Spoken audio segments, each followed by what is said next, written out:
You know exactly who I'm talking about. In any room, any office, any class, there's always one person. They're quiet, they barely react to anything, and yet, somehow, they seem to hold all the cards. Well, today, we're pulling back the curtain and dissecting the master plan for becoming that person, all through the lens of the fictional mastermind Kiyotaka Ayanokoji. Let's get into his method. Seriously, think about it for a second. Is it the loudest one? The guy who's physically the strongest? Maybe the one with the official title? Well, the real answer? It's probably not who you think. Exactly. It's the person you didn't even notice was there. See, true power, the kind of power we're digging into today, it thrives in being completely overlooked. Because when nobody sees you as a threat, nobody's guard is up. All right, so to really get how Ayanokoji always seems to be 3 steps ahead, we've got to understand the weapon he's using. And here's the thing. It's not his strength or even his raw intelligence, at least not in the way you'd think. It's something much, much more subtle. And listen, here's the key distinction. This isn't just about hiding your emotions. It's about making sure they never become a weakness in the first place. If people can't see your anger or your fear or your excitement, then they have no idea what you're going to do next. And if they can't predict you, they can't control you. Simple as that. This right here, this gets to the absolute heart of it all. In any kind of strategic situation, a negotiation, an argument, a competition, being predictable is your biggest weakness. I mean, think about it. If your opponent already knows your next move, you've pretty much already lost, right? Emotional neutrality is the tool you use to just erase that weakness. It's the foundation for this entire method. Okay, so let's build on that, because Ayanokoji's next strategy is even more, backwards than the first one. It's all about weaponizing the act of being average, of being completely and utterly invisible. Just look at this contrast. It's night and day. On one side, you have how most people work. The second they get a tiny bit of power or intelligence, what do? They have to show it off. They flex it. They prove how smart they are. They try to dominate. But Ayanokoji, he does the complete opposite.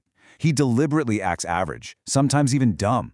He avoids the spotlight like the plague, which gives him the perfect cover to just sit back and observe everything, without anyone watching him.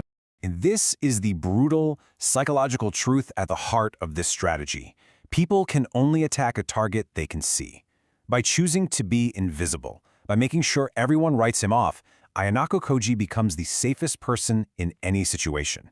It's the ultimate position of power, because why would anyone defend against a threat they don't even know exists? Come on, be honest. You've done this. When a teacher asks a super tough question and you know the answer, but you stay quiet so you don't get called on for the next, even harder one? Well, congratulations. You've already used a basic version of this exact tactic. Now we're getting into the really advanced stuff.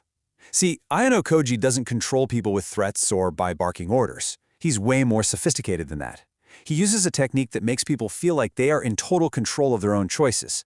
This is a classic, textbook, dark psychology move. You don't tell someone what to do. No, instead, you give them a few options that you've already carefully designed. They feel so empowered making their free choice. But here's the secret. Every single one of those options leads to the outcome you wanted all along. It's like asking someone, hey, you want to go to the movies at 7 or 8? You framed the choice, but the real outcome, going to the movies, was already decided by you. This is really the end game of influence. Using brute force always creates resistance. But when the control is invisible, people will passionately defend the choices they think are their own, never realizing those ideas were planted there in the first place. This is how you go from just influencing one person to basically engineering entire situations.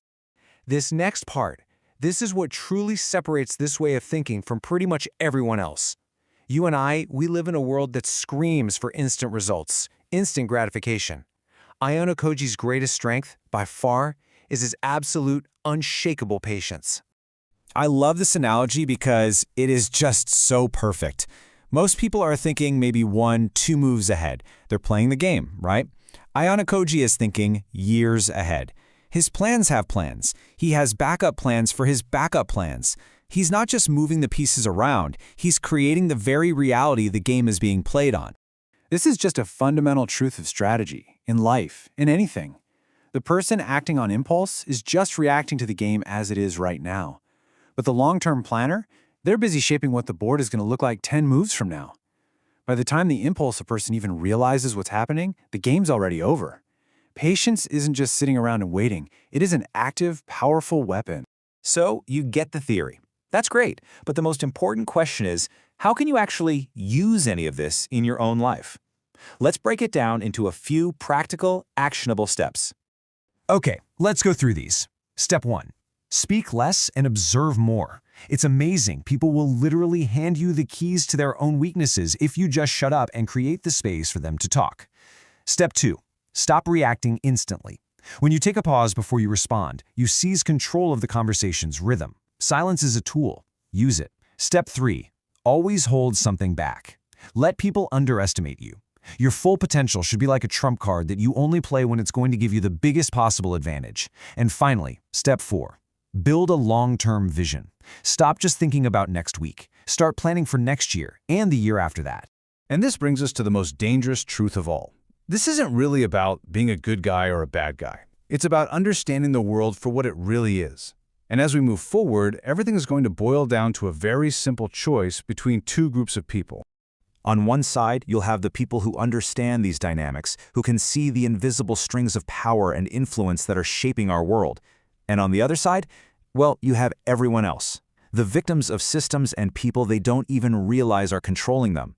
So, this question isn't really about a fictional character anymore, is it? It's about you.